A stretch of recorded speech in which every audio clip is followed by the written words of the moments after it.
puso. Pera po ng 20 minutes ng inyong hapon. Ako po si Boy, and welcome to Fast Talk. Ang dalawa nating bisita ngayong gabi na napakahuhusay. Ang isa po ay over 11 million followers. Ang isa naman ay may over 16 million followers. At sila po ay si Lulu at si Lala, and I'm talking about Jo Marie and Spencer Giraffe!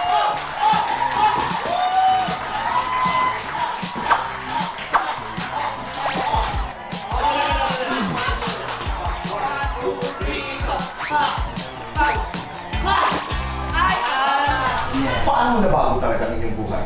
Dahil sa TikTok? Grabe, sobra po kasi nakatira lang po kami talaga sa tabi ng sementeryo, sa taas ng Sapa, and which is, naramdaman ko po na, ayun, meron na po talagang level up, parang gano'n. You're blessed? No? Yes. Ikaw naman, Soma?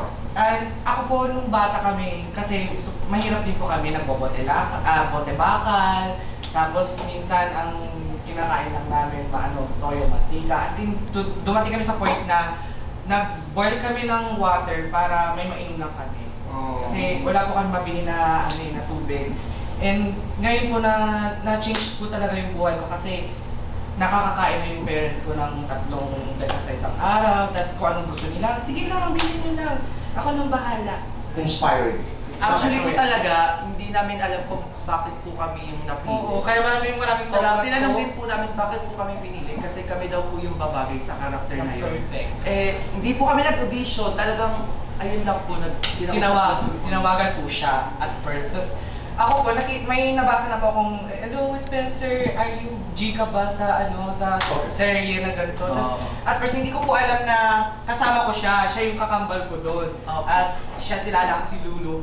Tapos nung tinawagan niya ako, sabi niya, hoy, kasama pala kita sa MBR, ganyan. Ay, sige, wait lang, kakausapin ko na yun. So, nung araw na po yun, nag-agree agad kami. Sa inyong dalawa, sino masikat? Siya! Mas magaling umaura. Ako! Ay, tigilan mo. Ay, tignan mo sa batang picture. Mamaya. Mas magaling umarte. siya! Ako! Mas agaw eksena. Ako! Ako, te. Mas mayaman. Siya! Siya! Talaga!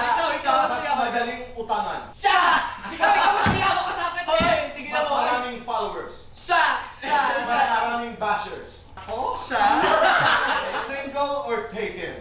Single! Taken. Guilty or not guilty? May nakaaway na kapwa TikTokers. Guilty! Guilty or not guilty? Na scam online. Guilty! Guilty! Sa ano? Basta yun. Lights on or lights off? Lights off! Mas ano? Happiness or chocolates? Happiness! Chocolate. Best time for happiness and best time for chocolates. Every day. Kung may ima-manifest kayo ngayon, Oh my God. ano ito? Ako More projects, saka kami board. Yes, more projects, more basta lahat po ng blessing. Yun na.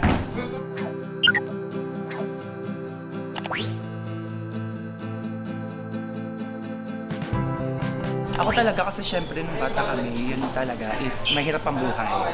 So sa eksena na yun, gusto ko talaga magtrabaho na para makatulong sa family, syempre mabili ko din yung mga gusto ko. Tapos yung ayun, mahilig ako manood din talaga sa mga YouTube, ganyan-ganyan. And napanood ko si Kuya Lloyd, which is ang saya-saya. So mahilig kasi ako mag-video at mag-edit. So siya yung naging inspiration ko din para gumawa ng mga videos. So ayun, gumawa ko hanggang sa nagkasunod-sunod, ganyan-ganyan. Tapos ayun, natulungan ko na yung pamilya ko, te. So proud of you. Ako naman, dati kasi nag-video edit ako, nagsa-sideline ako ng mga debut, tapos ang gamit ko lang iPhone 6. Tapos yun lang yung, as in like, picture and video, tapos ako lahat ng i-edit. Tapos one time, parang naisip ko kasi gusto ko maging artista. Gusto ko naman na ako yung binibideo, ako yung pinipicturean. Doon siya na, siguro at the age of 15, doon ako na nag-isip na gusto ko maging artista. So doon ako pumasok ng lahat ng SOCMED, tapos nawala na ako ng pag-asa, buti na lang may TikTok. And doon na siya nag-evolve. Yung mga content na iyak and all and skits.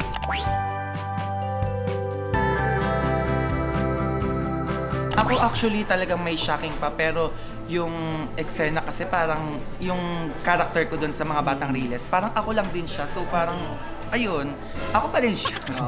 Ako naman, siguro dahil marami na akong nagawang skits sa TikTok and marami akong mga character na pinagdaanan, na-apply ko yung mga character ko doon as Lulu. Yes. So doon ako humugot ng, siguro ang personality nito, malandi. I mean, okay, may personality ako na malandi. Doon ko siya in-apply. Ayun, actually yun talaga, kaya kami napili din. Kasi ako, lagi akong galit sa social media, di ba? So yung eksena ko dito as Lala, Galit talaga. galit Parang talaga. siyang maldita siya. Tapos siya yung sweet-sweet. Sweet-sweet lang. Oo naman! pero nagsaseryoso din talaga. Oo, pero yung tingin talaga ng tao, which kapag ganito, eksena namin, seryoso kami. Tapos pag nakikita nila kami, parang kami nagpapatawa daw kahit wala kami ginagawa. Totoo, yun Pero eh. tingilan nyo kami, nagsiseryoso din kami. Grabe yung Kaya scene ganun. namin doon, like, as in takot at iyak kami doon. Yes. Tapos sasabihin nyo, natatawa kayo sa amin. Oo. Seryoso kami doon. Le, go! Yun na yung seryoso namin.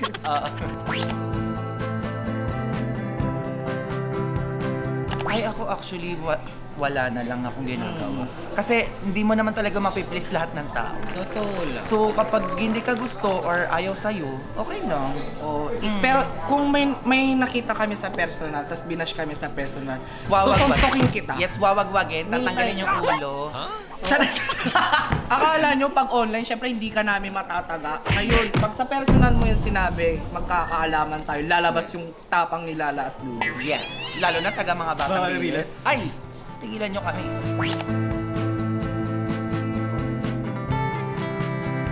Para sa akin, maging totoo ka lang talaga sa sarili mo at gawin mo kung anong gusto mo nang happy ka. Tama. Huwag mong pilitin. Mag-add din ako kay Jomar. Siguro plus na yun. Tapos yung sa akin, siguro if magke-create tayo ng mga...